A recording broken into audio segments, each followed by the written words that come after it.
Hello there and welcome back to my channel. In this video, I'm going to show you how to create a basic worksheet in Canva, which is a free design program. And as a teacher, you can get access to all of the pro features for free by visiting canva.com/education and verifying your account. But whether you need a practice page, a recording sheet, a graphic organizer template, I'm gonna show you how easy it is to create one from start to finish using Canva. So grab your device and get ready to follow along. So from the Canva homepage, the first thing we are gonna do is create a new design. Now, Canva has tons of pre-made templates that you can use as a starting point. If you do want to search for a template, just click up here in the search box. You could type in worksheet, click enter, and it will pull up a ton of different templates. And of course, you can scroll, look through them. You can also filter. So if you want a specific category, such as education, and maybe you want something for 4th grade, you can then filter and see those options. From here, if you find one that you like, you can click on it. You'll be able to view the template, but once you click customize this template, you have your own editable copy. So you can go in and make any changes as needed. But for this video, I'm gonna show you how to start from scratch. You know, we're gonna get creative. The goal is to get from point A to point B as creatively as possible. So in order to create a blank design, we're gonna click create a design. From here, you have a few different options. You can create just a doc. This is gonna be similar to a Google Doc. It is best for text, but once you start getting into manipulating images and trying to really customize things, it's not really your best friend. So personally, I recommend using just a blank canvas that will allow you to get a little bit more creative. So in order to do that, I'm gonna click on custom size. I'm going to switch pixels to inches, and you can create it any size that you want, but typically a standard 8.5 by 11 or 11 by 8.5 would be best. So I'm gonna do a portrait size document, so 8.5 by 11 inches, and I'm gonna click create new design. The next step is to add text, shapes, and images. We're gonna design the worksheet. I always love to have a rectangular border around my worksheets. So I'm gonna insert a rectangle. I'm gonna actually use the keyboard shortcut, which is just R, but you can also go to elements and then you'll see shapes right here. From here, I can resize this rectangle. I'm gonna click on position and I can actually type in the exact width and height that I want. I want it to be just a little bit smaller on each side than the size of my file. So I'm gonna make the width 8.25 and the height 10.75. Now I can either click and drag to recenter it, or I can just click middle and center and it will automatically align it to the page. Obviously, I don't want it to be filled with this red color. So I'm gonna come up here to color and switch it to no color. And let's make the width, we want a solid line, and I like the size 5. Okay, now I wanna insert in text boxes so that my students can write their name and date at the top. Once again, I'm gonna use the keyboard shortcut, which is just T. It will insert in a text box, but you can also come over here to text and add a text box from there. I'm going to have the first one be name. And let's do pop-in size 14. Now I'm gonna just zoom in a little bit so it's easier to see. I'm gonna click and drag to put this right up in the top corner. I'm gonna actually align it with the top of that border, but I'm gonna use the arrow keys on my keyboard to nudge it. So I'm gonna nudge it over 2 and then down 2. I feel like that's a nice spot. I'm going to now duplicate this text box. So on my keyboard, I have a Mac, so it's gonna be Command D, but if you have a PC, it would be Control D. You can also click the 3 little dots and then choose duplicate. I'm going to drag this over and you'll see those little pink lines that are showing me that it's in line with the other text box. I'm gonna switch this to say date. And now I need to insert in some lines. So I'm going to actually just use the keyboard shortcut, which is L, but once again, you can always go into elements and you'll see your lines right there. I don't need it to be that thick. So under line style, we're gonna change this to 1. And then I'm gonna click and drag, and I actually wanna line it up right at the bottom of the text box. Like that looks pretty good. So I lined it up over, I'm gonna nudge it to the right, just 1, so that there's a little bit of space. And then I'm gonna hold down Shift on my keyboard as I click and drag this other dot. That's just gonna keep it in a nice straight line rather than it getting a little bit crooked. Now I can go ahead and duplicate that same line. I can drag it over so it's by date.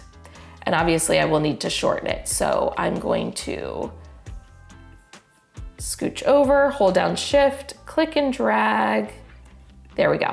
Now I'm gonna add the title, and if you've seen any of my products, you know that I love to have a black rectangle behind my title. So I'm gonna actually select the border that I already created and just duplicate that since it's just a big rectangle. And now I'm gonna click on position. This time I can keep the width the same, but I want the height to only be, let's go 3/4 of an inch. Now I can click and drag to kind of line it up. That looks good, but this time I want it to have a black fill. Now I'm gonna add a text box on top of this. So if you already have your specific brand kit set up on Canva with your favorite fonts and sizes, all of that, it might be faster for you to click text and then insert in what you want. So for example, heading, I can click and it's already a larger size, but you can also use that keyboard shortcut of the letter T. I'm going to make it white because I'm putting it over top of the black. And as you can see, I'm just lining it up. I'm gonna go ahead and type in a title. So let's make like a quiz because I feel like that's something that I had to make all the time because I could never find quality assessments. So let's maybe call this Unit 6 quiz. And then I'm gonna insert in a subheading.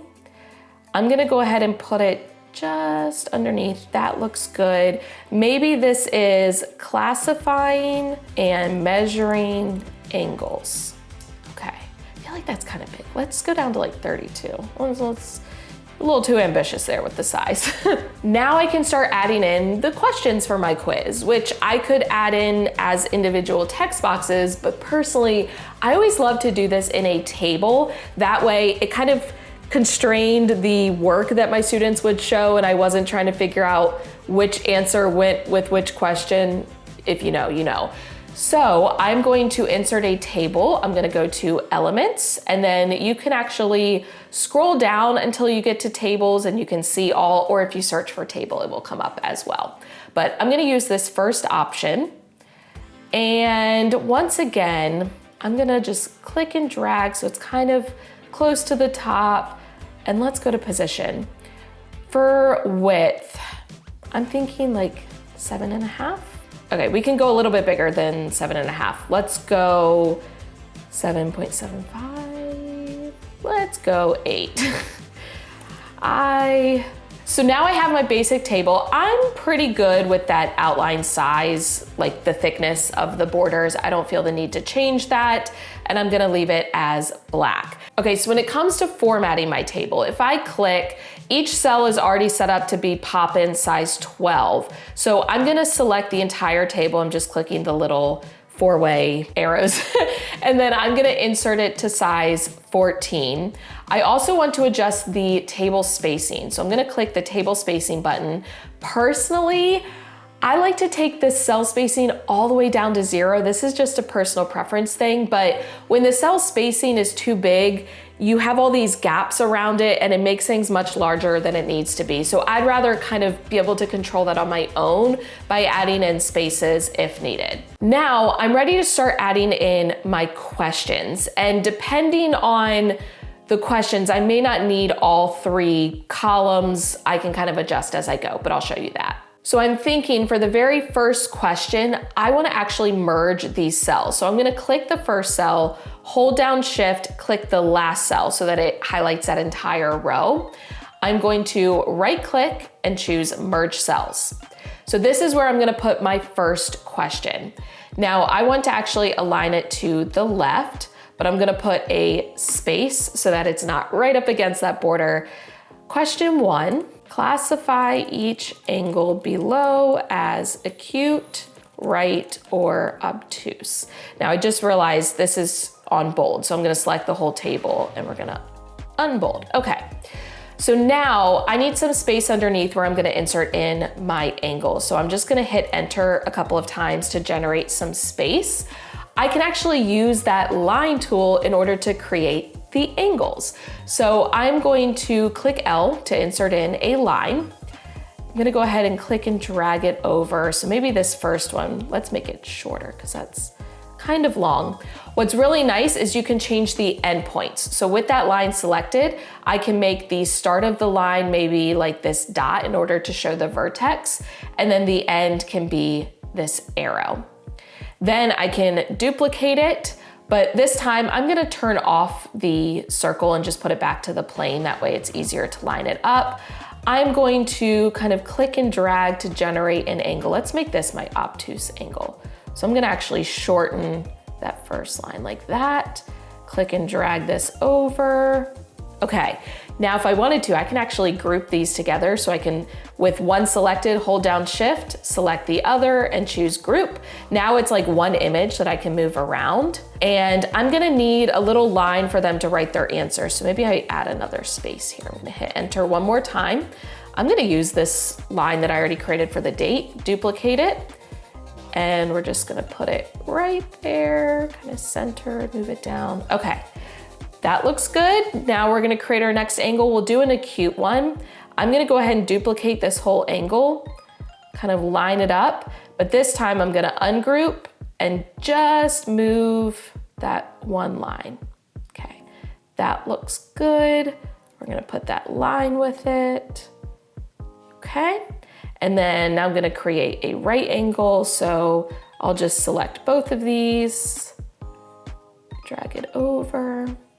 And this time we're gonna have this be, I probably should have gone ahead and selected that line underneath and done it all at once, but I didn't think that far ahead. Okay, that'll be my right angle. And there's the answer line. Okay, first question is done.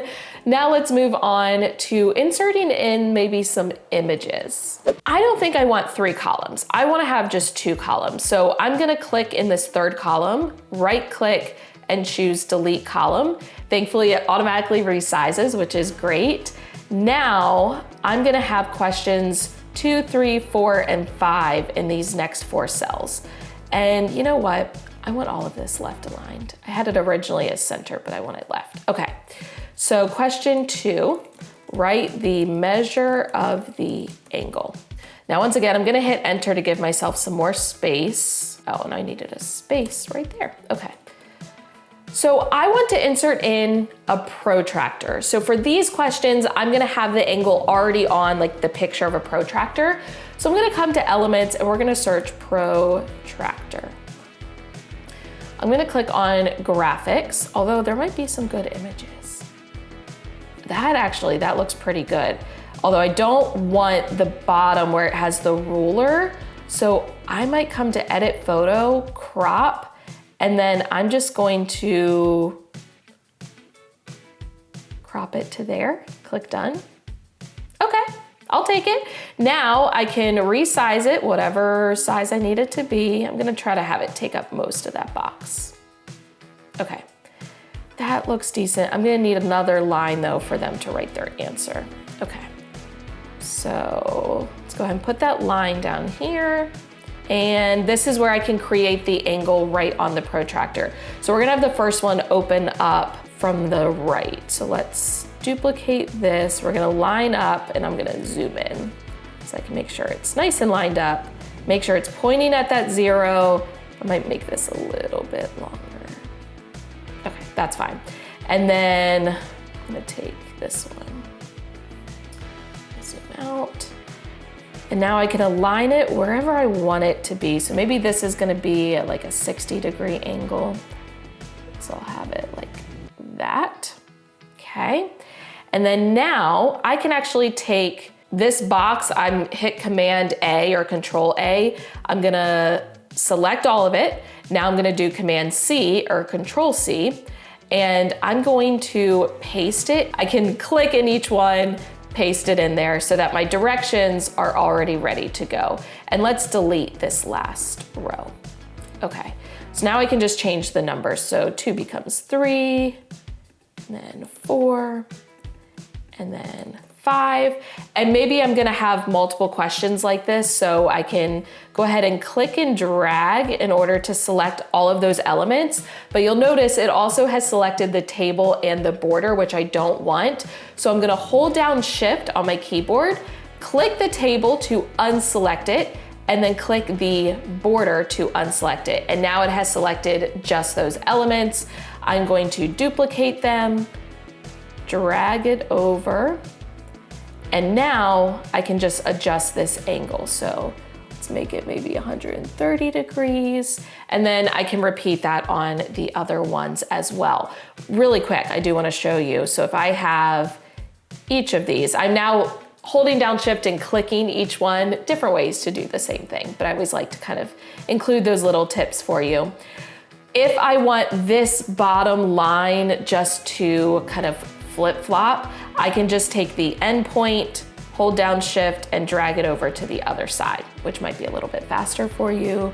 We'll put this one, oh, I'm gonna zoom in because it keeps trying to align it with different things.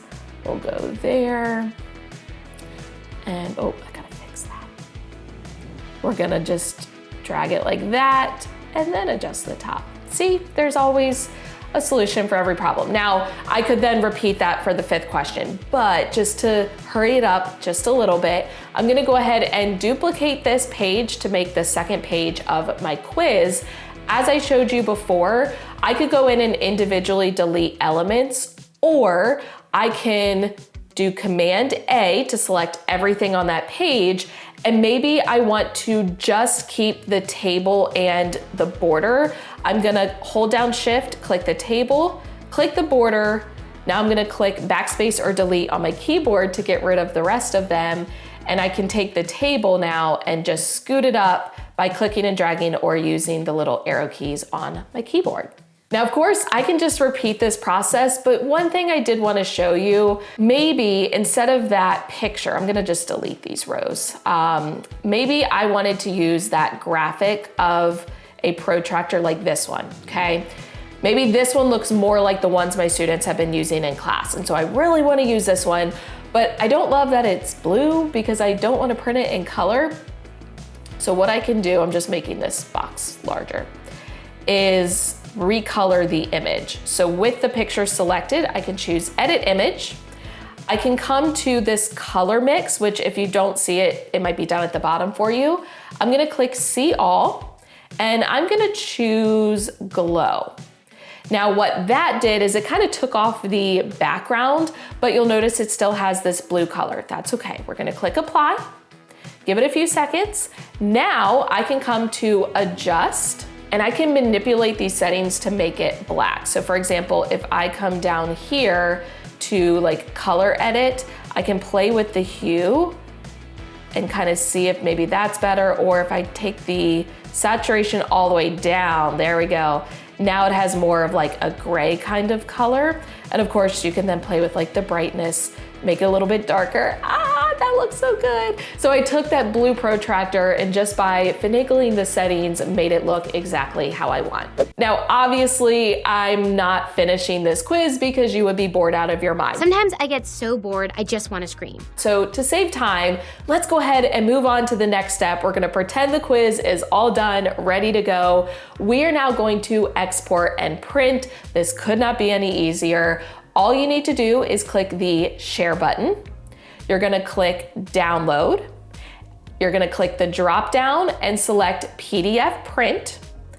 From here, you can select certain pages if that's necessary, but by default, it's gonna select all of your pages. You can go ahead and click download. It'll take a few seconds for that PDF to generate.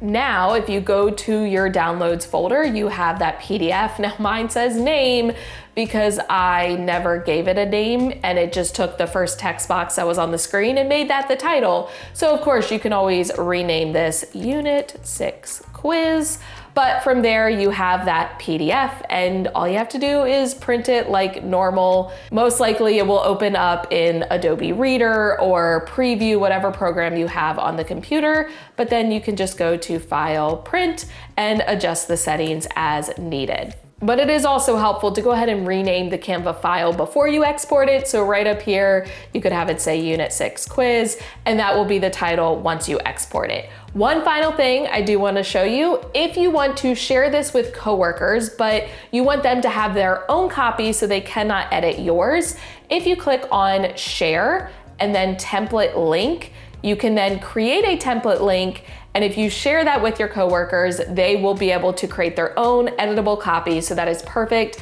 for differentiating, but also being able to collaborate with your team teachers. That is it. That is how you can create just a basic worksheet of any kind, really, in Canva. Be sure to check out my entire Canva playlist. I have videos for tutorials on creating rotation boards, creating classroom decor, hacks for Canva. So if you enjoyed this, definitely check out that playlist and get some more information. While you're at it, go ahead and give the video a thumbs up, hit the subscribe button and notification bell so you do not miss any future videos. As always, thank you for watching. I love you so much. Don't forget to put your positive pants on, and I will catch you in the next one.